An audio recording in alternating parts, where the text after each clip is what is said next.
Guys ఇదైతే voting analysis guide. నిజంగా నేను ఓటింగ్ అనాలిసిస్ ఇంత తొందరగా చేస్తానని నేను ఎక్స్‌పెక్ట్ చేయలేదు. ఎందుకంటే ఇమాన్యుయల్ ఇన్ని వారాల తర్వాత నామినేషన్‌ల నుంచి వచ్చారు. తన ఓటింగ్ ఎలా ఉంటదనేది నా మనసైతే ఆగలేకపోయింది ఆతృత.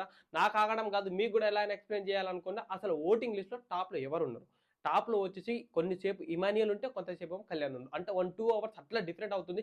ఇమాన్యుయల్ ఏం ఓటింగ్ రా బాబు నాకు అనిపించింది. ఎందుకంటే ఇన్ని వారాలుగా ఓటింగ్ నామినేషన్‌లో రాకుండా ఓటింగ్ బీభత్సంగా పడుతుంది. బీభత్సం అంటే బీభత్సంగా. ఇంకొకటేందంటే తనుజ ఈ వీక్ కెప్టెన్ కాబట్టి తన ఓటింగ్ మొత్తం ఒకరి వైపు షిఫ్ట్ అయిపోయింది. భరణి శంకర్ వైపు ఓట్లనేవి చాలా వరకు షిఫ్ట్ అయిపోయినాయి. భరణి శంకర్‌కి ఆల్మోస్ట్ థర్డ్ ప్లేస్‌లో ఉన్నారు. థర్డ్ ప్లేస్‌లో 15% భరణి శంకర్ ఉన్నారు.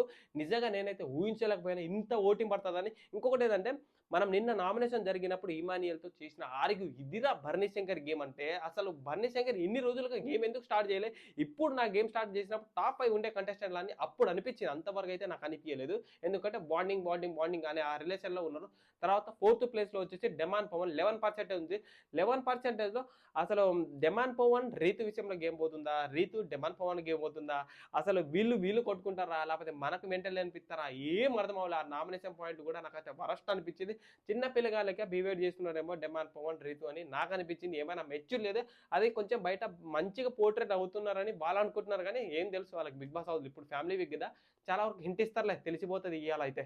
మొత్తానికైతే డెమాన్ పవన్ ఫోర్త్ ప్లేస్లో ఉన్నారు 11%. తర్వాత డేంజర్లో ఉన్నది మాక్సిమం ఇద్దరు, సంజన గల్రాని, దివ్య నిఖితకు వచ్చేసి 4% లీస్ట్లో ఉంటే సంజన గల్రాని వచ్చేసి 5% ఉంది. నిజంగా దివ్య నిఖితకు అసలు ఆల్మోస్ట్ ఎలిమినేషన్ అయ్యే అవకాశం పక్క 100% చెప్పగలుగుతాయి. ఎందుకంటే ఇన్ని రోజులు సంజన గల్రాని నామినేషన్‌లో ఉన్న, లేకపోతే తను ఫస్ట్, సెకండ్ ప్లేస్‌లో ఉంది. తారుమారైపోయి మొత్తానికి చేంజ్ అవుతుంది. ఇమాన్యుయల్ ఓట్లు కూడా కొంచెం పడ్డాయి. సో, అలా చేంజ్ అయ్యే అవకాశం ఉంది.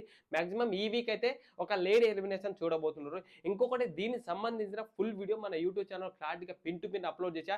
ఈ వీక్ ఎలిమినేషన్ ఉంటదా? ఉండదా? అనేది అందరికీ డౌట్ ఉంది. యూట్యూబ్ ఛానల్ వీడియో చూడండి. ప్రతి ఒక్కటి క్లారిటీగా అర్థమవుతుంది. కొత్తగా వచ్చేటోళ్ళు మన ఛానల్ సబ్స్క్రైబ్ చేసుకొని ఫాలో కొట్టి కొత్తగా మన బ్రాడ్‌కాస్ట్ ఛానల్ ఓపెన్ చేసాం. దాంట్లో జాయిన్ అవ్వడం మాత్రం మర్చిపోకండి ఫ్రెండ్స్.